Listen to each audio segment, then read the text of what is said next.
I'll say the most important thing of being a quarterback is leading your team. I'll say definitely the scoreboard. I think we did that pretty good. And just, just being consistent, even though if things going our way or not going our way, being able to bounce back and not stay in a hole. Being a quarterback is going to be ups, downs, it's going to be pros, cons, everything. So you just got to stay level-headed through. He called him an entertainer, not a competitor, on camera. Just days before both of them were set to take the field and prove who really deserved the spotlight. It sounded like confidence, maybe even leadership. But when the game kicked off, that same confidence would come crashing down, fast. What looked like a simple preseason matchup quickly turned into something bigger, a public reminder that talk is cheap, especially when the scoreboard tells the truth. Because while one quarterback was airing out passes and leading his team with composure, the other was fumbling opportunities. Literally.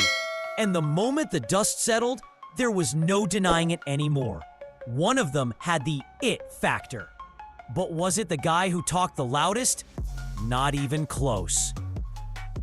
Two giveaways really were the difference there in that first half, because I thought we were doing some really good things, but then we got that takeaway, had a takeaway negated by an offside, so we're just trying to hammer home. Everything seemed normal heading into the second preseason game until Dillon Gabriel grabbed the mic. When asked about the team's quarterback depth, he gave a surprisingly cold take. There's entertainers, and then there's competitors, Gabriel said, casually, like he wasn't referencing anyone in particular. But fans weren't fooled. It was a clear shot at Shedeur Sanders. And let's be honest, it wasn't just what he said, it was how he said it.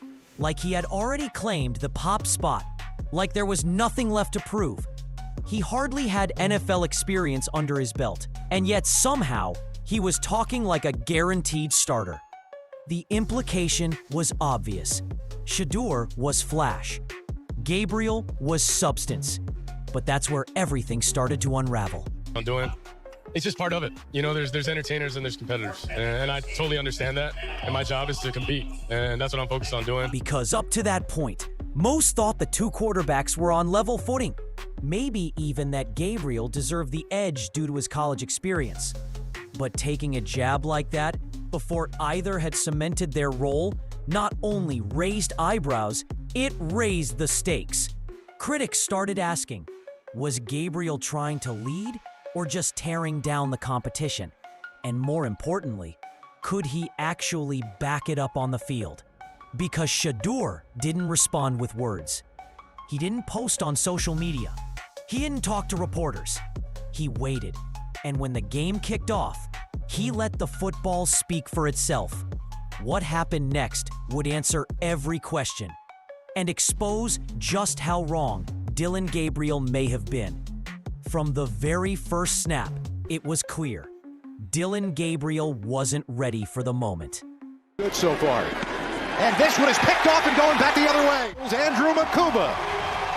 A pick six the other way. Despite getting the start over Shedeur Sanders in the Browns' second preseason game, Gabriel looked tight, hesitant, almost like he was trying not to lose instead of trying to win. And that mindset, it showed on every drive. He had the first team protection, NFL caliber linemen keeping the pocket clean. The game plan gave him short routes, quick throws, and zero pressure to force something big early.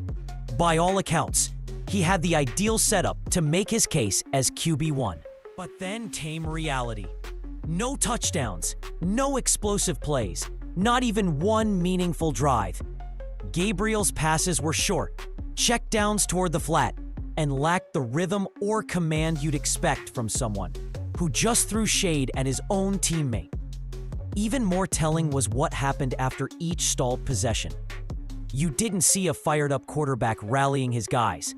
You saw someone frustrated, not with the defense, but with his own missed opportunities. Really good. Proud of you. Cool. Really nice. You're not fully proud, kinda. I'm kinda proud. Look, first out, it wasn't a perfect no, but you made plays, you operated. And remember, this wasn't a late game appearance against third stringers. Gabriel had every chance to make a statement, and instead, put up 0 points. In the stands, the cameras caught Shedeur quietly observing. Not rattled, not smug, just watching, waiting. Because while Gabriel's play was stalling, something even more important was happening behind the scenes. The Browns' coaching staff was taking notes. And once the first-team defense rotated out, Gabriel's game and control would spiral even faster. The moment the Browns' first-team defense hit the sidelines, the safety net vanished. And with it, so did whatever poise Dillon Gabriel had left. Up until then, his performance was flat, but not disastrous. But once the second string took over, the expectation was that Gabriel would settle in and finally find rhythm. That never happened. Instead, things went from bad to worse. The Eagles recovered. Oh my gosh, look who it is. On what looked like a routine drive, a misread throw into zone coverage ended up in the hands of Andrew Makuba. A pick six that sent shockwaves down the sideline. Then, just 2 possessions later, Gabriel fumbled while scrambling. A product of shaky awareness and deteriorating confidence. Within minutes, he had personally handed the opposing team 2 game-changing moments. Suddenly, the guy who talked about competitors versus entertainers was the one melting under the lights. And it didn't go unnoticed. Head coach Kevin Stefanski, usually tight-lipped, addressed the turnovers in his post-game comments. 2 giveaways really were the difference there in that first half, he admitted. There wasn't much sugarcoating. No excuses. Just quiet confirmation that Gabriel's mistakes had shifted the entire flow of the game. And the irony? For someone who prided himself on being a real competitor, Gabriel looked more like someone trying to avoid mistakes than a leader ready to rise. Cool. Really, really nice job. You're not fully proud, kinda. I'm Kinda proud. proud. Look, free flip side. What for the perfect no, but you made plays, you operated like. So it's just I love when you tell the facts. Do you know? But it's okay. It's okay. Listen, you did a nice job. Okay, so just take what you learned from the night. Meanwhile, Shedeur remained silent. Still no response. Still no trash talk. But inside the building, things were changing. The coaching staff had seen enough. The team felt the energy shift. And suddenly, what was once framed as a QB competition didn't feel like such a close race anymore. Because while Gabriel was chasing control and losing it, someone else was about to take it completely. With the offense sputtering and turnovers piling up, it felt like the Browns were in free fall. But then, out of nowhere, the defense stepped in and slammed the brakes. It started with KJ Henry. In the third quarter, with the game still hanging in the balance, he jumped a route, picked off a pass, and returned it 45 yards to the house. A one-man momentum shift that sent the crowd roaring and the sideline erupting. Suddenly, the Browns had life. Not because of anything the offense did, but because the defense refused to let the game slip away. And KJ wasn't the only face of that redemption moment. Another name that kept popping up, Andrew Makuba. Earlier, he sealed Gabriel's first major mistake with a clean, aggressive interception. And for the rest of the night, he was simply everywhere. It felt like no matter where the play was developing, Makuba was already there, disrupting it. The kind of defensive magnet that quarterbacks hate seeing every time they look up at the field. Together, Henry and Makuba shifted what was shaping up to be a very ugly night into something salvageable. The final score? Browns 22, Eagles 13. But make no mistake, the scoreboard doesn't tell the full story. The team didn't win because their quarterback led them through adversity. They won because the defense refused to let them lose. And that only made the whispers in the locker room louder. If the quarterback can't perform and the defense has to save the day, what exactly is the QB doing? And more importantly, how long do you keep the better one on the bench? Because while the defense carried the weight that night, fans were ready to see the player who didn't talk, didn't fold, and was about to blow the doors off. While Dillon Gabriel's meltdown played out under the national spotlight, Shedeur Sanders didn't say a word. He didn't call out the shade from earlier in the week, didn't demand playing time, didn't post a cryptic tweet or hinted drama. Instead, he stepped on the field and immediately took over. With no big announcement, no dramatic buildup, and none of the off-field energy surrounding Gabriel, Shedeur calmly took the snap and ripped his first throw into tight coverage. It hit his receiver in stride. First down. The Browns' offense suddenly alive, and then came the real response. Not one, but 2 touchdown drives. Drives that felt calm, fluid, and explosive at the same time. Shedeur made it look effortless, linking up with wideouts like Floria and Larvain, hitting deeper routes the defense couldn't touch, where Gabriel fired hesitant inside throws that kept possessions tight and ineffective. Shedeur expanded the field, testing boundaries, stretching defenders, and giving the Browns' talent space to actually move. But it wasn't just about the arm. It was how he ran the offense. Every throw delivered on time, every read clean. He wasn't forcing plays to prove a point.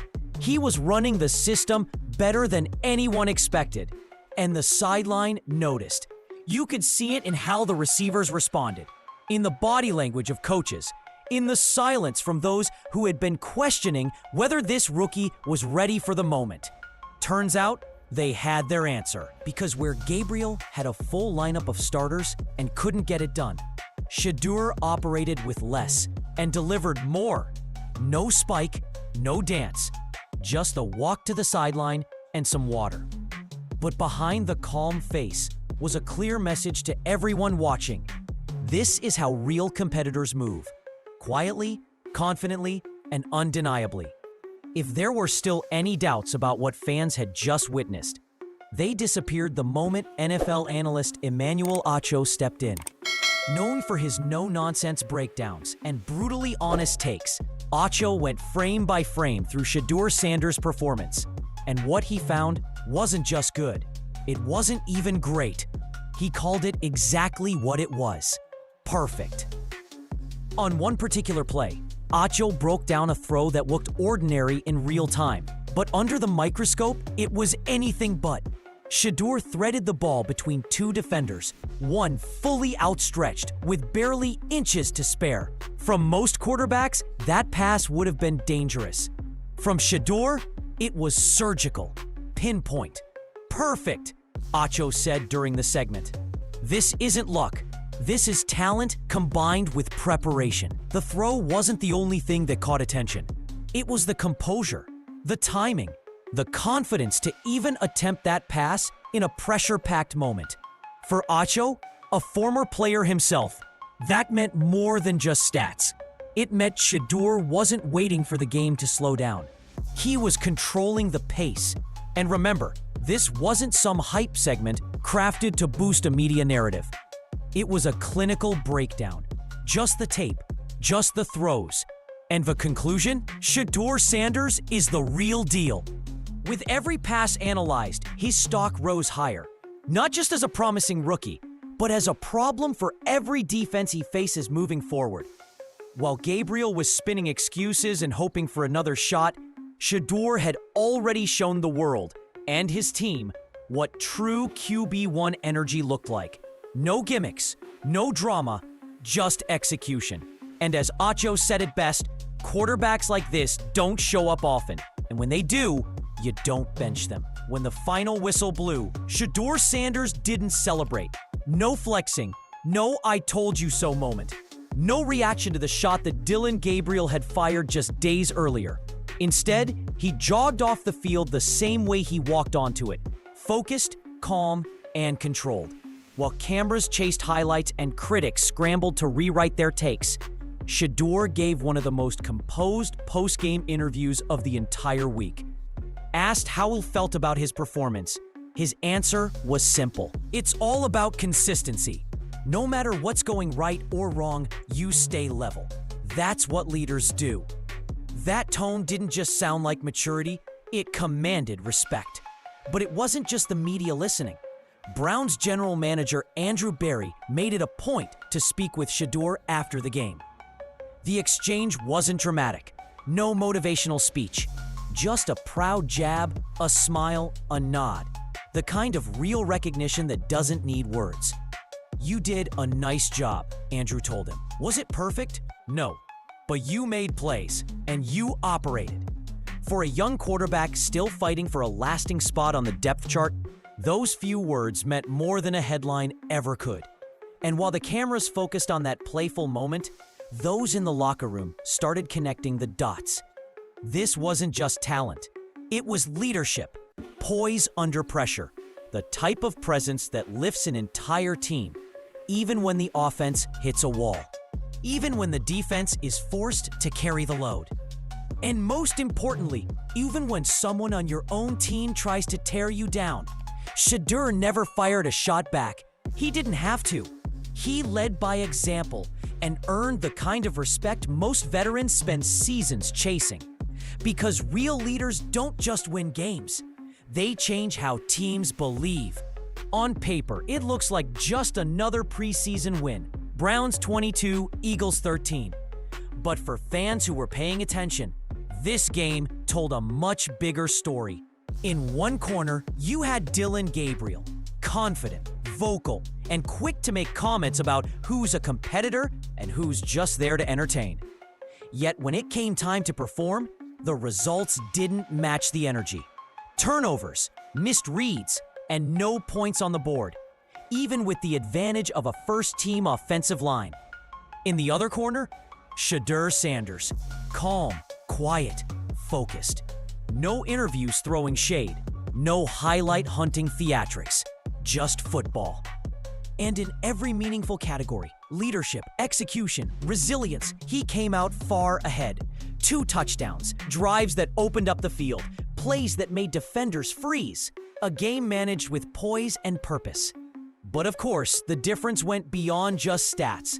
Because while Gabriel's night unraveled the moment the pressure cranked up, Shedeur thrived in it. He took that same pressure and turned it into precision. Turned doubt into opportunity. And without ever responding directly, made one thing unmistakably clear. The real competitor didn't need to say a word. And here's the part that sticks. Respect was earned, not handed. From the coaching staff, from the fan base, and from the teammates who felt the difference when Shedeur was under center. Now there's only one question left. Was Dillon Gabriel trying to motivate his team or protect his ego? Did his comments reflect leadership or insecurity? And more importantly, what matters more in the long run? Talent or character? Arm strength or composure? The talk or the walk? Because one quarterback stirred things up with his mouth. The other, he let his game speak volumes.